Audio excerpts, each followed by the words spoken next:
I'm Lisa. I'm from a company called Walk with Pape. We're a small company working on devices to improve mobility and reduce the risk of falls, which is, of course, a subject that's just been mentioned.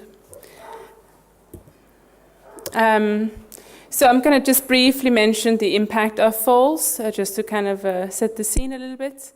So in the UK, 1 in every 3 over 65 fall at least once a year. And actually, it's 5 people every single minute. So it's a very significant problem. Of course, it leads to a reduction in quality of life and independence for the individual.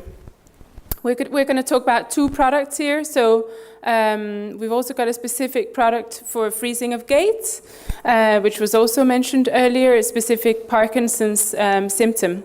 So I'm just going to describe these 2 products during the presentation. The cost of healthcare associated with falls is also significant, with the NHS spending close to £5 million every single day.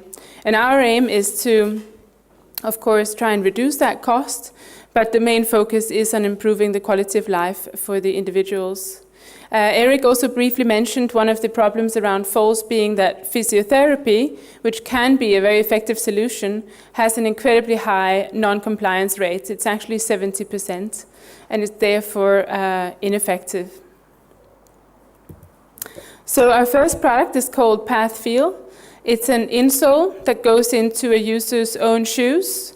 So it kind of goes in line with what Eric was mentioning about either creating something invisible or something desirable. We've gone down the route of creating something invisible for this purpose, and also creating an object that somebody elderly, which is perhaps the wrong word, but I'm going to use it anyway in this context, understands. So it's a known object, and somebody using it will know how to engage with it.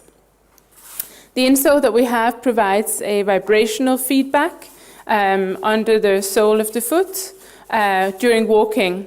So it has electronics in it, and this vibrational feedback is intended both to help people with neuropathy, which is a condition where people start losing sensation on the bottom of their feet, often as a result of aging or diabetes or neurological conditions.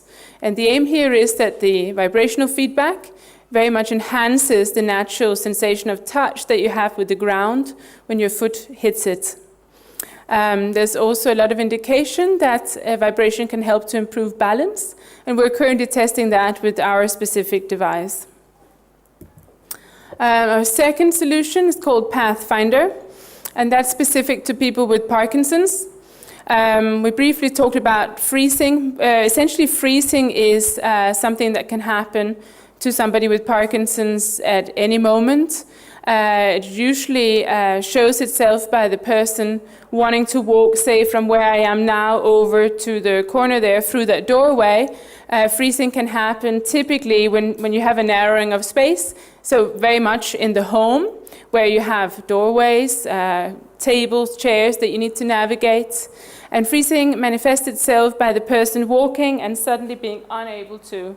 And as you can imagine, you're in movement, and therefore, again, you have a very high risk of falling when that happens. Freezing of gait is known to be possible to overcome by certain means. One of those is using visual cues and triggers, which is known to trigger walking for the individual. So we've implemented a laser device onto a person's own shoes, and this laser device projects a visual cue in the form of a line that the person can then use to step across.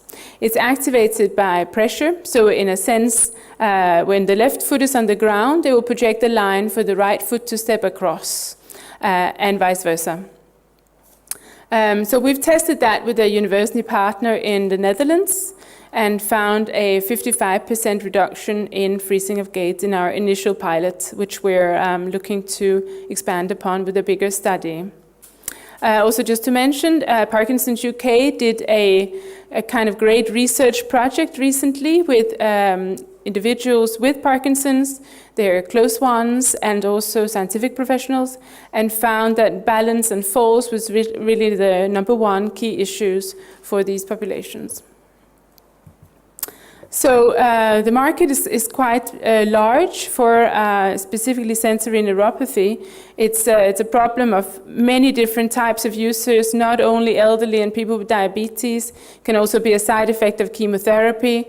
So it's really a lot of people that can be impacted by neuropathy. And there's 2 million people, for instance, in the UK alone. And in terms of Parkinson's, there's also a vast amount of people, over 100,000 in the UK alone. I'll just briefly describe who we are a little bit as well. As Eric mentioned, I have a background from the Royal College of Art and Imperial, as do two of my colleagues, but we're also supported on a scientific level by professors from Imperial who generally kind of advise us in our progress. We've also won a range of awards and had support from the Digital Catapult, where we've been exhibiting in the branch in Euston in London, and still are. So we have some products on display there until end of July, if anybody is coming by. And where we are at the moment, we're looking also at IoT solutions, specifically with our insole product, as it gathers a lot of data. And we've done a study to basically link that up to data normally tracked in a gait laboratory, where you do the initial kind of assessment. And the aim there is to use the insole as a means to track somebody's disease progression, and also how they're impacted by their medication, for instance. So there's an element of personalized medicine that could be very exciting to explore. And as I said, we're doing studies at the moment to essentially prove the technology is working as hypothesized. So that's it, thank you, and I would welcome any questions.